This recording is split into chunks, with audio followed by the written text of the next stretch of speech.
Hey guys, Kiwi here. Today I wanted to talk about Ofelia from Fear the Walking Dead and everything up to the most recent episode, Season 2, Episode 11.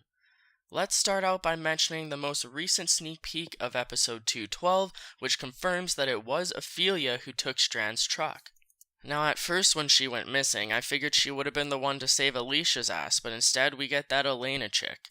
So then Strand's truck disappears as well, and I was able to put two and two together and assume it was her, especially after the first sneak peek which showed Strand's truck driving towards the USA, but not who was driving it. Seeing the first sneak peek at 212 actually made me really excited for next week's episode to finally figure out what happened to her, but instead, we just got a sneak peek showing her getting out of the truck at some hotel and restaurant, completely spoiling any suspense that they were building up. Don't get me wrong, I love knowing what happens as soon as possible, but after the last sneak peek, I was really looking forward to figuring out if it was in fact her or not who took the truck, and now the fun has been spoiled.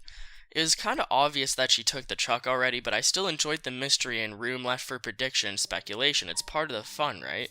We don't even know why she's there, which is obviously what they're leaving a mystery, but you know what? I would have just preferred them to leave her a complete mystery altogether. If they spoiled the reveal showing her, you think they'd at least have a good enough reason to spoil it, instead of just doing, oh, just cuz, oh, look, Ofelia, come watch next week's episode, don't miss it. Like, I really don't care for Ofelia, and I hope that they change my opinion on her. There's nothing particularly wrong with her, she's just literally not interesting to me.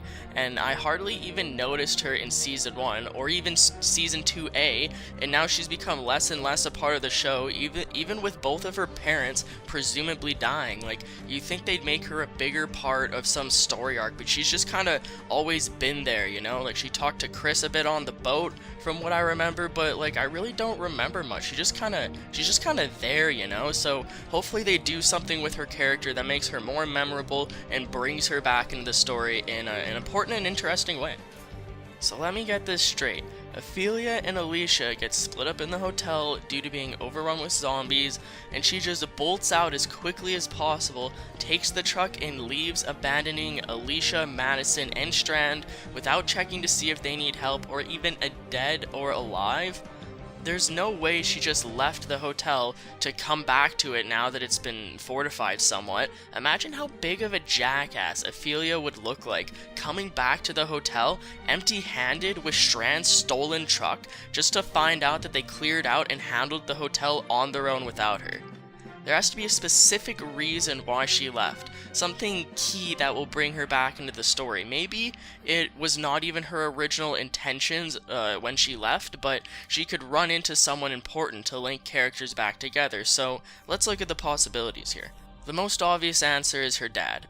She could have gone out looking for her dad, possibly finding him, or Celia, who many fans believe are coming back. I personally believe Daniel will be brought back by the end of Season 2, beginning of Season 3. I have no idea how they're going to show him getting out of the compound, but I do recall the executive producer, Dave Erickson, I believe, confirming that he'd be back by Season 3 on Talking Dead. The second option is someone from the Colonia or the cartel threatening it. Ofelia could possibly find some inside information and report back to the Colonia with it, not only helping their situation but finding Nick and trying to reunite him with his family. This could cause drama as Nick may not want to leave the Colonia, Alejandro Luciana, since he found a place he wants to protect and thrive in. There's also the possibility of the cartel destroying the Colonia, causing them to flee with Ofelia regardless. The final practical option would be to run into Travis and Chris. Now, I'm assuming they're setting up Travis and Chris breaking apart in some way. I assume Chris and his new friends would either abandon Travis and force him to leave, but there's also the possibility of Travis just completely giving up on Chris. I don't want to get too into that, but either way, I can definitely see Ofelia coming to the rescue of, let's say, Travis, possibly bringing him back to the hotel. This could bring possible conflict and resolution to the hotel at the end of the season, as Chris may attack the hotel or cause chaos there in some way, resulting in his possible death. This is a stretch, but I honestly see a full possibility in Chris being completely non-redeemable and dying at the end of the season. Of course, other people have come back from remorse, such as Morgan from the regular Walking Dead, but how cruel would it be to make Travis have to be the one to put down Chris to save everyone else? Imagine some crazy standoff where Travis has no option but to do it. Like, Travis is the most mature and morally stable person I think I've ever seen in a zombie apocalypse. All he wants in life is to keep his family safe and correct his son's morals and outlook on life. It would completely break Travis having to end the one corrupted life he tried so hard to shelter and protect. Anyways, guys, that's just my opinion, my predictions. Let me know what you guys think. What do you think? Will Chris die? How will all the groups reconnect? I appreciate any feedback, and as always, thank you so much for watching, guys, and I'll talk to you next time. Peace out.